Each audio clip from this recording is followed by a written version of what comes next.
Hi guys, let's get ready with Jessica. So मैले चाहिँ अब मेरो स्किन केयर चाहिँ सकाइसकेँ। अब चाहिँ मेरो मेकअप गर्ने पालो अनि मेकअप चाहिँ मैले एकदमै धेरै लाइट गर्छु भनेर सोच्दैछु।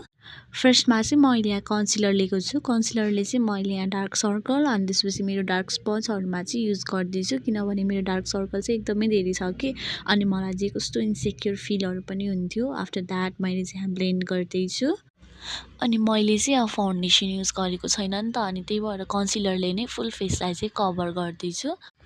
अनि त्यसपछि मैले चाहिँ मेरो आइब्रो बनाउँदैछु। अनि आइब्रो बनाउन जस्तो गाह्रो काम चाहिँ मलाई कुनै नि लाग्दैन कि यो मेकअपभरिमा। अनि यसपछि आउँछ ब्लस लगाउन। अनि ब्लस लगाउन चाहिँ मलाई एकदमै धेरै मनपर्छ कि। अनि जति लगाउँदाखेरि पनि कस्तो ब्लसै पुगेको छैन जस्तो फिल हुन्छ कि। अनि फर्स्टमा चाहिँ मैले यहाँ लिक्विड ब्लस युज गरेको थिएँ। अनि त्यतिले मात्र नपुगेर चाहिँ मैले यहाँ फेरि मेरो आई स्याडो प्यालेटबाट चाहिँ मलाई मनपर्ने कलर चाहिँ मैले एज अ ब्लस युज गर्दैछु।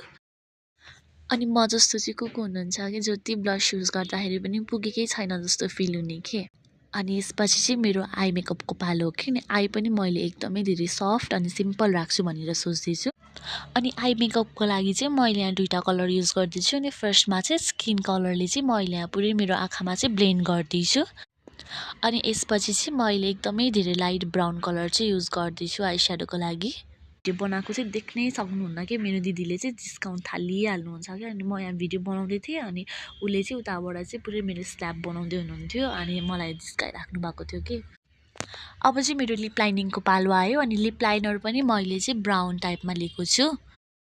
अनि लिप लाइन गरेर चाहिँ हातले ब्लेन्ड गरेन भने चाहिँ मलाई चाहिँ कस्तो है त्यो फिनिसिङ राम्रो आउँछ जस्तो फिल नै हुँदैन क्या। अनि त्यही भएर मैले चाहिँ हातले पनि ब्लेन्ड गर्दैछु।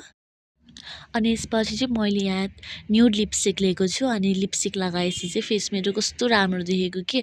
विदाउट लिपस्टिक र विथ लिपस्टिकमा कस्तो धेरै डिफ्रेन्स देखाइरहेछ कि।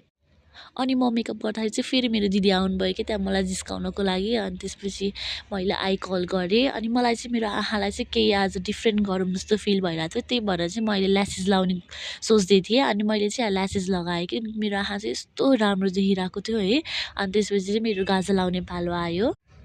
अनि गाजर लगाउनु चाहिँ मेरो ट्यालेन्ट पनि हो क्या। अनि मलाई टाइमै लाग्दैन कि गाजर लगाउनलाई चाहिँ। अनि यस्तो राम्रो गाजर लगाइदिन्छु कि म। अनि मेरो मेकअप चाहिँ यति नै हो। अनि त्यसपछि म चाहिँ यहाँ सेटिङ स्प्रे युज गर्दैछु। स्प्रेले चाहिँ यति राम्रो ग्लो निकाल्छ कि हेर्नु न। अनि मेरो मेकअप लुक चाहिँ यही नै हो कि। अनि मैले चाहिँ यहाँ बडी मिस्ट लाउँदैछु। मैले चाहिँ बिर्सेको थिएँ कि। अनि त्यसपछि चाहिँ मैले यहाँ मेरो चस्मा फ्लेक्स गर्दै थिएँ कि। अनि आजको आउटफिट चाहिँ यही नै हो है। अनि कस्तो देखाएछ भनिदिनु ल। By by.